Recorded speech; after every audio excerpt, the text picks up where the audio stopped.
Hi friends, good health లోపల నీరసాన్ని ఎలా దూరం చేసుకోవాలి అనే దాని గురించి ఈరోజు మనం తెలుసుకుందాం ఫ్రెండ్స్. ఏంటంటే చూడండి, నీరసాన్ని దూరం చేసుకోవడం ఎలా. అదే పనిగా నీరసం వేధిస్తూ ఉంటే మన ఆహార జీవన శైలిలను పరిశీలించుకొని తగిన మార్పులు చేసుకోవాలి, కానీ అలానే వదిలేయకూడదు. నీరసాన్ని తగ్గించుకోవడం కోసం ఈ కింది అంశాలను మనము గమనించుకోవాలి, తెలుసుకోవాలి ప్రతిరోజు కూడా. మనం ఎలా అంటే ఆహారాన్ని ఇలా శక్తిని అందించే ఆహారానికి ప్రాధాన్యం ఇవ్వాలి. అందుకోసము అరటి పండ్లు, బ్రౌన్ రైసు, చేపలు, చిలకడ దుంపలు, గుడ్లు, ఓట్స్, అవకాడోలను ఆహారంలో మనం తప్పనిసరిగా చేర్చుకోవాలి. ఇక వ్యాయామంతో శరీరము, మనస్సు చలాకీగా మారుతాయి. కాబట్టి ప్రతిరోజు క్రమం తప్పకుండా వ్యాయామం చేయడం అవసరం. చక్కెర శారీరక శక్తిని హరిస్తుంది. రక్తంలో చక్కెర స్థాయిలు విపరీతంగా తరుగుతూ ఉంటే కూడా మనకు నీరసము, నిస్సత్తువ ఆవరిస్తుంది. అలానే ప్రాసెస్డ్ పదార్థాలను తినడాన్ని మానేయాలి. పాలిష్ పట్టని బియ్యము, గోధుమలను మనం ఆహారంలో చేర్చుకోవాలి. ఇక ప్రోటీన్ అధికంగా గల పదార్థాలను స్నాక్స్గా తీసుకోవాలి. ఇందుకోసం యాపిల్, పీనట్ బటర్, ఉడకబెట్టిన గుడ్డు, పాప్కార్న్, వేయించినటువంటి శనగలను అప్పుడప్పుడు తినాలి కూడా.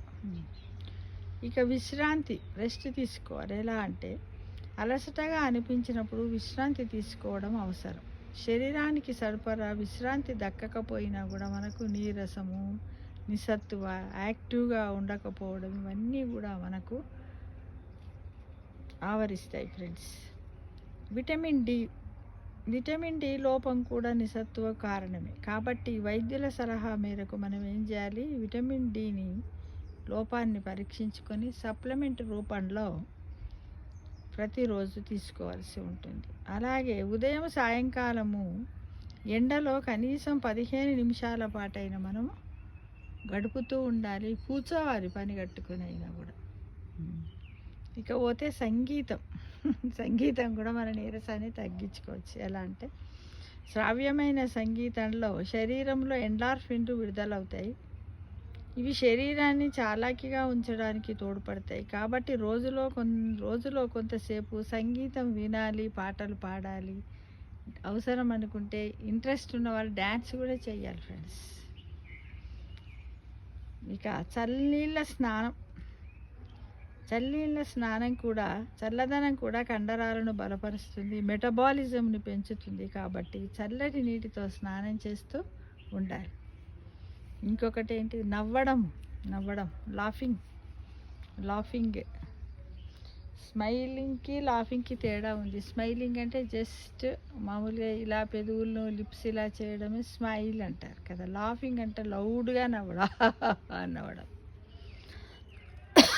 నవ్వడం వల్ల ఒత్తిడి తగ్గి ఇమ్యూనిటీ పెరుగుతుంది. అలాగే నిస్సత్తువ కూడా దూరం అవుతుంది.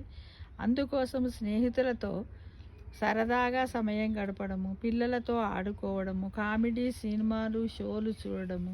అంటే టీవీలలో వస్తాయి కదా సినిమాలు కానీ కామెడీ షోలు, అయినప్పటికీ ఇవన్నీ చూడడము చెయ్యాలి. ఇక నీళ్ళు కూడా సరిపడ నీళ్ళు తాగకపోయినా కూడా నీరసము, నిస్సత్తువ వేధిస్తుంది. కాబట్టి రోజులో 2 నుంచి 3 లీటర్లకు సరిపడ నీళ్ళు తాగుతూ ఉండాలి ఫ్రెండ్స్. ఇకపోతే పరిమితంగా కాఫీ తాగడం వల్ల ప్రయోజనం ఉంటుంది. కాఫీలో ఉన్నటువంటి కెఫిన్ శరీరాన్ని చురుగ్గా ఉంచడానికి ఉపయోగపడుతుంది.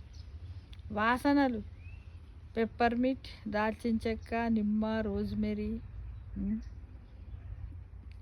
నూనెల యొక్క వాసనలు పీల్చడం వల్ల కూడా ఫలితం ఉంటుంది. ఇక అన్నిటికంటే చాలా ఇంపార్టెంట్ ఏంటంటే అన్ని రోగాలకు సర్వరోగ నివారణలాగా ఉపయోగపడేది ఏంటి,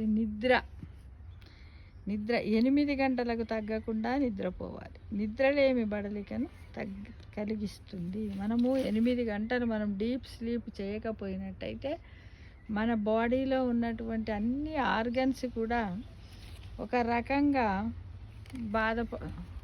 డల్ అయిపోతే యాక్టివ్గా ఉండవు. కాబట్టి మనం నిద్రకు మాత్రం టైం సరిగ్గా కేటాయించుకోవాలి. ఏదాని టైంలో అది చేస్తేనే బాగుంటుంది ఫ్రెండ్స్. ఇవన్నీ కూడా చూడండి, ఇవి ఎక్కడో లేవు. డాక్టర్ దగ్గరకు పోయి టెస్ట్ చేయించుకోవడం ఇదెంత ఎక్స్పెన్సివ్ అస్సలే లేదు. ఇదేంటంటే మనం తలుచుకుంటే అన్నీ చేయొచ్చు. అంటే మనసు ఉంటే మార్గం ఉండకపోదు. కాబట్టి ప్రతి ఒక్కటి కూడా మనం సాధించుకోవచ్చు. కాకపోతే దీన్ని ఒక డైలీ టైం టేబుల్ రూపంలో డైలీ లైఫ్లో మనం చేర్చుకుంటే బాగుంటుందేమో. ప్రతిరోజు కూడా మనం మన శరీరంలో ఉన్నటువంటి అవయవాలన్నింటిని కూడా చూసుకుంటూ అవి చేసే పనులకు కూడా మనం వాటికి గ్రాటిట్యూడ్ తెలుపుతూ ఉన్నట్టయితే అవి కూడా సంతోషంగా ఉంటాయి, మనల్ని కూడా సంతోషంగా ఉంచుతాయి ఫ్రెండ్స్. కొద్దిమంది నీరసంగా ఉండి ఆ డే అంతా వండుకుంటారు. ఎప్పుడంటే లేవలేని పరిస్థితి. అంటే దానికి కారణం ఒకటే ఉండదు. నిన్న నేను తినలేదని అరెస్ట్, ఇట్లా ఇన్ని కారణాలు ఉన్నాయి. ఇన్ని కారణాలలో ఏదో ఒక కారణం కావచ్చు. ఒక్కొక్కరు బాడీకి ఒక్కొక్క కారణం కూడా తెలుస్తుంది ఫ్రెండ్స్.